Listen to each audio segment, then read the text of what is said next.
Our solutions to quiz 3. Another one of these word problems. Hopefully this looks a lot like the perfect problem word problem. Um, we take advantage of the fact that distance equals, I guess I should use lowercase letters because that's what I did before. Distance equals rate times time. If you remember, what we'll really need is what time equals. So if you divide both sides by r, you get distance over rate. So let's see, we have that distance 1 is 6. We went 6 miles upstream. Distance 2 is 6. We went 6 more miles downstream. The current is 2 miles per hour. So if I let x be my speed when there's no current, and my speed when I'm going upstream is x minus 2, and my speed when I'm going downstream is x plus 2. And then the one other piece of information that we know is that the total journey took 4 hours. That is t1 plus t2 equals 4. So if you can get to here, then what you have to do is, instead of t1, we can write d1 over r1. So we can say that 6 over x minus 2 plus 6 over x plus 2, because t2 is d2 over r2, is equal to 4. And then if you multiply both sides by the least common denominator, which is x minus 2 times x plus 2, the x minus 2 over here will cancel, and we'll be left with 6 times x plus 2 plus 6 times x minus 2 is equal to 4 times x plus 2 times x minus 2. So where this x minus 2 went is I multiplied both sides of the equation by x plus 2 times x minus 2. So then I had an x minus 2 and an x plus 2 on the top and an x minus 2 on the bottom. And so I canceled out the x minus 2's and I'm left with just the x plus 2. Anyways, if you solve this thing, 6x plus 12 plus 6x minus 12 equals 4x squared minus 16. Where this came from is x plus 2 times x minus 2 is x squared minus 4. And 4 times x squared minus 4 is 4x squared minus 16. See, plus 12, negative 12 cancels out. 6x and 6x is 12x. So what I'm left with is 4x squared minus 12x minus 16 equals 0.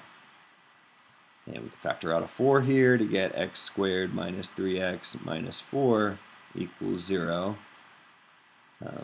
which factors as, well, you divide both sides by 4 to get rid of this 4, and then factor the polynomial. See, we need two numbers. Move this down a little bit. We need two numbers that multiply to give us negative 4 and add to give us negative 3. That's negative 4 and positive 1.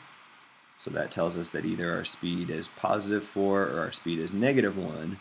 The speed can't be negative, so our answer is just x equals 4. Alright, I went kind of quick through this solution. If you want to see a slower version of this first problem, check out, Perfect Problem 2. Do the same problem, different numbers, I go much slower.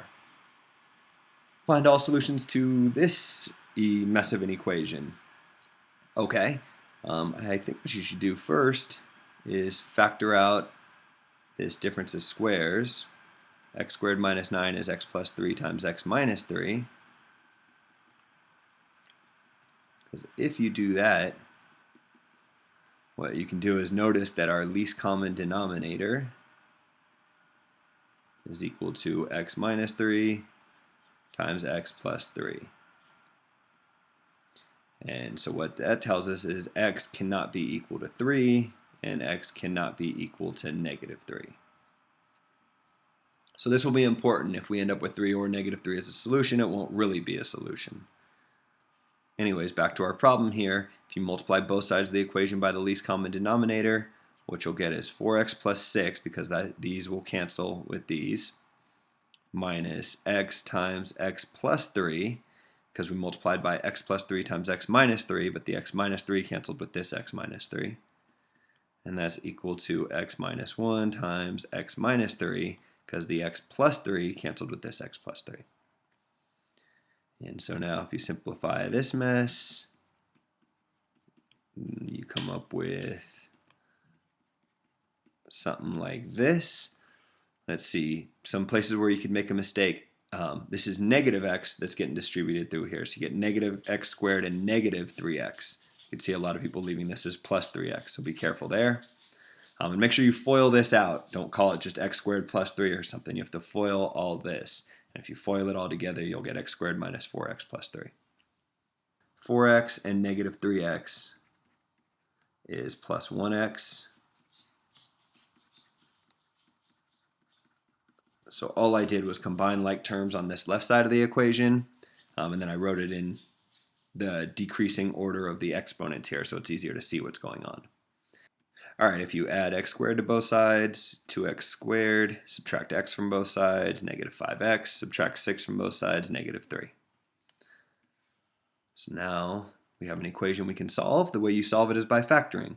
So we have a 3-term second-degree polynomial whose leading coefficient is not a 1. So we need two numbers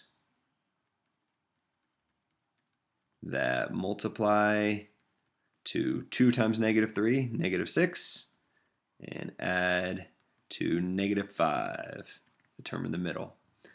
Let's see, multiply to negative 6. I think we've seen this one before, negative 6 and positive 1. So what you do is you get 2x squared minus 6x minus 1x minus 3 equals 0. You replace this negative 5x with negative 6x plus 1x.